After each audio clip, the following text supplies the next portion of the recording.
One nation one ఎలక్షన్ను వ్యతిరేకిస్తున్న ప్రతిపక్షాలు, ఆచరణలో సాధ్యం కాదంటున్న 15 పార్టీలు పార్లమెంట్లో బిల్లును అడ్డుకుంటామని హెచ్చరిక. వన్ నేషన్ వన్ ఎలక్షన్ అంటే దేశంలోని ఓటర్లు అందరూ కూడా లోక్సభ, అసెంబ్లీ, స్థానిక సంస్థల ఎన్నికల కోసం ఒకేసారి ఓటు హక్కును వినియోగించుకోవడం. కేంద్ర, రాష్ట్ర, స్థానిక ప్రతినిధులను ఎన్నుకునేందుకు ఒకే టైంలో కాకపోయినా ఒకే ఏడాదిలో ప్రజలు ఓటేస్తారు. ఇటీవల ఏపీ, అరుణాచల్ ప్రదేశ్, సిక్కిం, ఒడిస్సా అసెంబ్లీ, లోక్సభ స్థానాలకు మాత్రమే ఎన్నికలు జరిగినాయి. బుధవారం జమ్మూ కాశ్మీర్లో ఎన్నికలు జరిగాయి. వచ్చే నెలలో హర్యానా, ఏడాది చివరిలో జార్ఖండ్, మహారాష్ట్రలోనూ కూడా ఎన్నికలు నిర్వహించనున్నారు. మిగిలిన రాష్ట్రాల అసెంబ్లీ పదవీ కాలాలు వేర్వేరుగా ఉన్నాయి. కేంద్ర కేబినెట్ ఆమోదించిన one nation one election ordinance చట్టరూపం దాల్చితే దేశవ్యాప్తంగా ఒకేసారి లోక్సభ, అసెంబ్లీ ఎన్నికలు జరుగుతాయి. తర్వాత 100 రోజుల్లోనే స్థానిక సంస్థలు ఎన్నికలు కంప్లీట్ చేస్తారు. నల్గొండ బీఆర్ఎస్ ఆఫీస్ కూల్చివేతలో జోక్యం చేసుకోలేదు. గతంలోనే చెప్పినా మళ్ళీ పిటిషన్ వేసుడైంది. బీఆర్ఎస్ తీరుపై హైకోర్టు ఆగ్రహం, 1,00,000 జరిమానా. పవర్లో ఉన్నప్పుడు 100 కోట్ల స్థలాన్ని 3.23 లక్షలకే కైవసం చేసుకున్న బీఆర్ఎస్ ఎలాంటి పర్మిషన్, ఇక్కడ బంజారా హిల్స్లో కూడా తక్కువ రేటుకే తీసుకుంది. కొన్ని కోట్ల ప్రాపర్టీని 100 రూపాయలకే 200కే తీసుకుంది గజం. కానీ బీఆర్ఎస్ అధికారంలో ఉన్నప్పుడు మంచి కూడా మనం చెప్పుకోవాలి. డెఫినెట్గా ఈ అడ్మినిస్ట్రేషన్, రేవంత్ రెడ్డి అడ్మినిస్ట్రేషన్ చూసినాక కేసీఆరే చాలా అద్భుతంగా అడ్మినిస్ట్రేషన్ చేసిరని మాత్రం చాలామంది మాట్లాడుకుంటున్నారు. ఎందుకంటే ఈ అడ్మినిస్ట్రేషన్ చూసినాక కేసీఆరే బాగుండే అనిపిస్తుంది చాలామందికి ఊర్లలో. అండ్ ఇంకోటి ఏంటంటే దేశంలోనే ఆరోగ్య శాఖను మెరుగుపరిచింది కూడా కేసీఆరే. దేశంలో ఎక్కడా చేయలే ఇది. ఆరోగ్య శాఖ అద్భుతంగా, అంటే హాస్పిటల్స్ డెవలప్మెంట్ కానీ, లేకపోతే హాస్పిటల్స్ పరంగా ఉన్నటువంటి సంక్షేమ పథకాలు కానీ, పిహెచ్సి సెంటర్లు కానీ, అట్లాగే బస్తీ దవాఖానా అని పెట్టారు. బస్తీ దవాఖానా కానీ, సో ఇట్లా బస్తీ దవాఖానాలు కానీ, లేకపోతే పిహెచ్సి సెంటర్లు కానీ, కోవిడ్ టైంలో గాంధీ హాస్పిటల్లో ఇచ్చినటువంటి ట్రీట్మెంట్స్ కానీ, చాలా ప్రైవేట్కి ఏమాత్రం కూడా తీసుకోకుండా గవర్నమెంట్ హాస్పిటల్ అద్భుతంగా కోవిడ్ టైంలో బయటపడేసింది. సో మన భారతదేశంలో ఏ పార్టీ కూడా ఈ విధంగా చేయలే. ఆరోగ్యం విషయానికి వస్తే కనుక కేసీఆర్ బెస్ట్గా చూసుకున్నాడు ఆరోగ్య శాఖని. ఇది ఎవరు అవునన్నా కాదన్నా బహిరంగంగా నేను ఒప్పుకుంటున్నటువంటి వాస్తవం. ఆరోగ్య శాఖ మెరుగుపడిందన్న ఈ రోజున గల్లీకి బస్తీ దవాఖానా, పిహెచ్సి సెంటర్లు పెట్టడం కానీ, కోవిడ్ విషయంలో తీసుకున్నటువంటి జాగ్రత్తలు కానీ, గాంధీ హాస్పిటల్ కానీ, నిమ్స్ కానీ, లేకపోతే టిమ్స్ కానీ, ఇట్లా రకరకాల హాస్పిటల్స్ ఇచ్చినటువంటి ట్రీట్మెంట్ కానీ, సో అద్భుతంగా ఏ పార్టీ కూడా, ఏ రాష్ట్రం కూడా ఆరోగ్య శాఖను ఈ రకంగా ముందరకు తీసుకెళ్ళలే. అది ఓన్లీ కేసీఆర్ వల్లనే అయ్యింది. ఇది మాత్రం ఖచ్చితంగా ఇది జరిగింది కాబట్టి జరిగిందని చెప్తున్నాం. అండ్ అదే రకంగా ఈ రేవంత్ రెడ్డి పరిపాలన చూసిన తర్వాత మళ్ళీ కేసీఆరే బెటర్ అనిపిస్తుంది చాలామందికి. ఊర్లలో, తెలంగాణ రాష్ట్ర వ్యాప్తంగా పల్లెటూర్లలో, అరే ఈ పాలన కన్నా రేవంత్ రెడ్డి ఫామ్ హౌస్ ఉంటే ఏంది, ఎక్కడ ఉంటే ఏంది, అడ్మినిస్ట్రేషన్ ఎక్కడ ఆగలేదు కదా, అడ్మినిస్ట్రేషన్ వెళ్ళిపోయింది కదా అని చెప్పి మాత్రం ఊర్లలో మాట్లాడుకుంటున్నారు.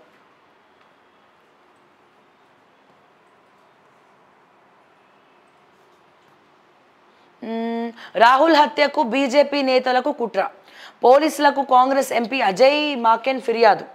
ప్రశ్నిస్తున్నందుకే రాహుల్పై విద్వేషపూరిత కమెంట్లు.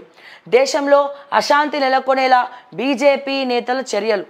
రాహుల్ నాలుక కోస్తే రివార్డ్ ఇస్తామనడం ఏంటి, వెంటనే చర్యలు తీసుకోవాలని complaint. One nation one election రాజ్యాంగ విరుద్ధం, ప్రజాస్వామ్యంపై దాడిగానే భావిస్తాం ఖర్గే. జమిలీ ఎన్నికలను వ్యతిరేకిస్తున్న 15 అపోజిషన్ పార్టీలు పార్లమెంట్లో బిల్లును అడ్డుకుంటామని ప్రకటన. చూద్దాం. బట్ జమిలీ ఎన్నికల వల్ల ప్రజలకే మంచి జరుగుతుంది కదా. సో దీంట్లో ఎందుకు భయపడాల్సినటువంటిది ఏముంది, రాజకీయ నాయకులకే ప్రాబ్లం అవుతుంది, కానీ ప్రజలకు మేలు జరుగుతుంది. ఇది చరిత్రాత్మక నిర్ణయం, మోదీ నాయకత్వంలో భారతదేశంలో విప్లవాత్మక సంస్కరణలు. జమిలీకి మేము వ్యతిరేకం, ఈ ఎలక్షన్స్ ప్రధాని మోదీ, అమిత్ షాకే ఉపయోగం. ఇది ఫెడరలిజాన్ని నాశనం చేస్తుంది. MIM chief Asaduddin Owaisi. Cheap political stunt. నిర్వహణ అంత ఈజీ కాదు. రాజ్యాంగాన్ని చాలాసార్లు సవరించాల్సి ఉంటుంది. టీఎంసీ నేత డెరెక్ ఒబ్రైన్. హైదరాబాదులో పటేల్ విగ్రహం రాష్ట్రంలో అధికారంలోకి రాగానే పెట్టి తీరుతాం. బండి సంజయ్. ఎంఐఎంకు భయపడి విమోచన దినోత్సవం జరపరా? బీఆర్ఎస్ కాంగ్రెస్పై కేంద్ర హోంశాఖ సహాయ మంత్రి ఫైర్. కరెక్టే కదా మరి. ఎంఐఎంకి భయపడి జరపలేదా? విమోచన దినోత్సవం బదులు ప్రజాపాలన అని మార్చిన పేరు. అసలు ఎవడిచ్చిండు హక్కు? ఇప్పుడు పుట్టినరోజు ఒకరోజు ఉంటే ఇంకో రోజు చేస్తారా?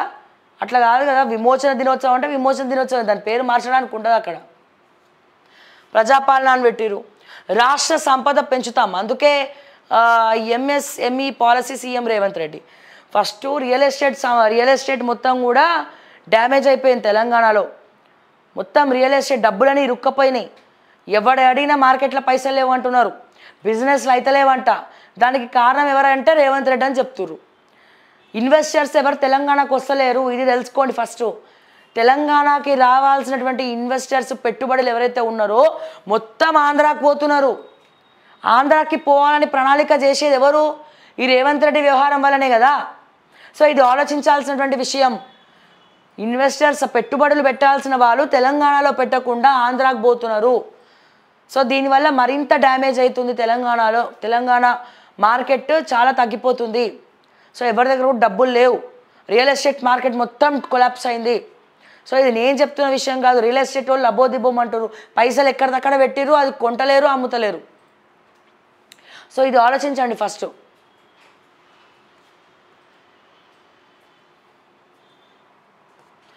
ఆదివాసీలకు ఆధార్ తిప్పలు. తెలంగాణ వచ్చిన చెంచుల తలరాత మారలే. మొబైల్ ఫోన్లు లేక ఆధార్ కార్డులు రావట్లే. కోర్ ఏరియాలో 9,500 మందికి నో ఐడి ప్రూఫ్స్. ఏ గుర్తింపు లేక స్కీమ్లు దూరం. బర్త్ కాస్ట్ సర్టిఫికేట్లు, రేషన్ కార్డులు లేక కాగితాలకే సంక్షేమం పరిమితం. ప్రత్యామ్నాయ మార్గంలో కార్డులు ఇవ్వాలని వేడుకోలు.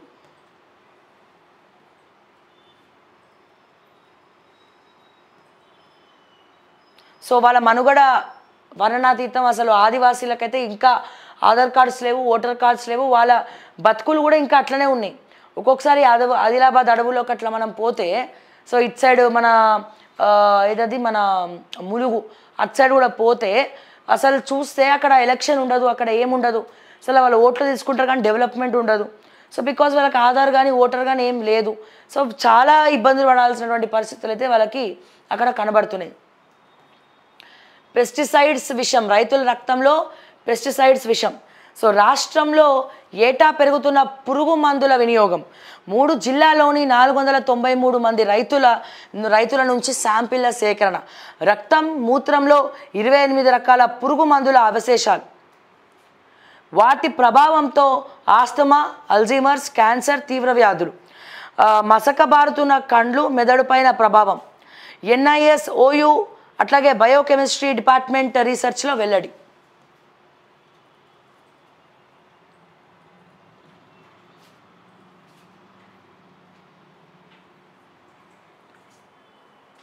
సో ఇక దిశ చూసినట్టయితే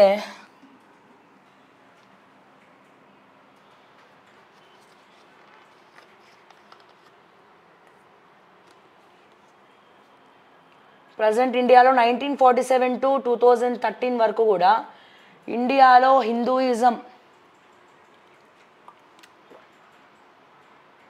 హిందూయిజమే లేదు. ఓన్లీ 2014 బీజేపీ పార్టీ పవర్లో వచ్చినప్పుడు నుంచి హిందూయిజం వచ్చింది అన్నట్టు సిచ్యువేషన్ అండ్ ప్యానిక్ క్రియేట్ చేస్తున్నారు బీజేపీ పార్టీ.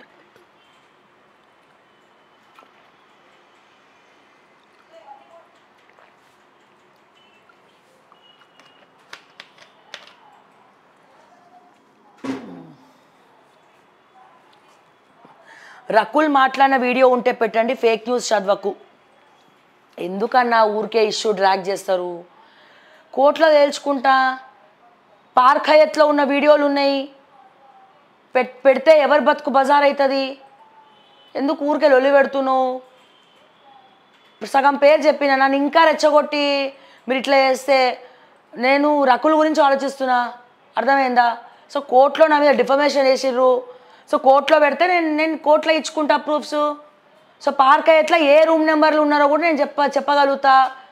ఇంకా ఏం చెప్పమంటావు? ఇంకేమని చెప్పమంటావా?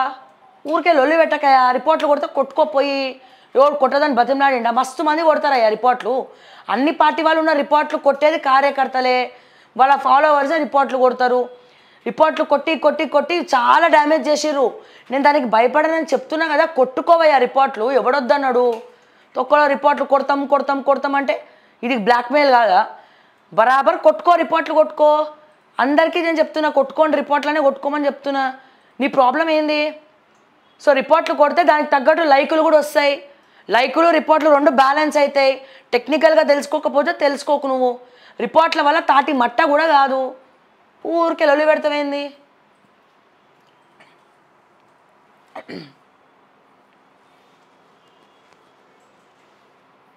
అబ్బా ఏందో వీళ్ళ బాధ.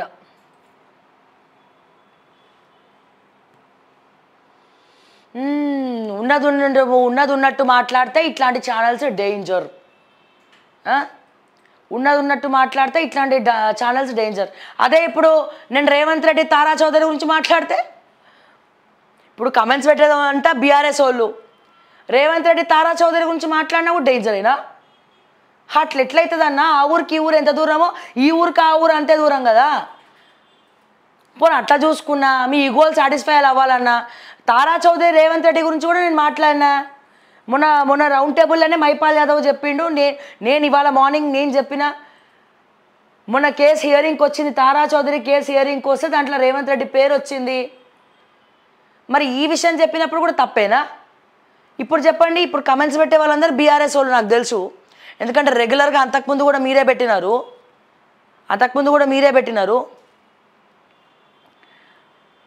మరి ఇప్పుడు కూడా డేంజర్స్ అనాలా? ఇప్పుడు ఓన్లీ కేటీఆర్దే చెప్తేనేమో మీరు అనాలి ఆ మాట. నేను కేటీఆర్ది చెప్తున్నా, రేవంత్ రెడ్డిది కూడా చెప్తున్నా కదా. ఇంకేం చేయమంటావు? అంటే మీకు అనుకూలంగా మాట్లాడితే మంచి ఛానల్, మీ వాళ్ళు తప్పు చేసినప్పుడు తుప్పు వదిలేసేలాగా మాట్లాడితే పిచ్చి ఛానలా? ఎట్లా అన్నా ఇది? ఎట్లా వర్కౌట్ అవుతుందా అన్న ఇది? చెప్పు. ఇంకెవరి దాని ఉంటే కూడా చెప్పు. బీజేపీ వాళ్ళది ఉంటే కూడా ఇవ్వండి, మాట్లాడతాం ప్రూఫ్స్ తెచ్చుకొని. నేను చెప్తున్నా కదా, ఇంత ధైర్యంగా కేటీఆర్ అంటే కేసీఆర్ కొడుకు, బీఆర్ఎస్ పార్టీ వర్కింగ్ ప్రెసిడెంట్, ఈ ప్లాట్ఫామ్లో నించొని ఆమె బాధ చెప్తున్నా, ఇంత ధైర్యంగా మాట్లాడుతున్నామంటే ఏదో ఒక ధైర్యం ఉంటుంది కదా. ప్రూఫ్ లేదే మాట్లాడతామా? మమ్మల్ని బతకనిస్తారా ప్రూఫ్లు లేకపోతే?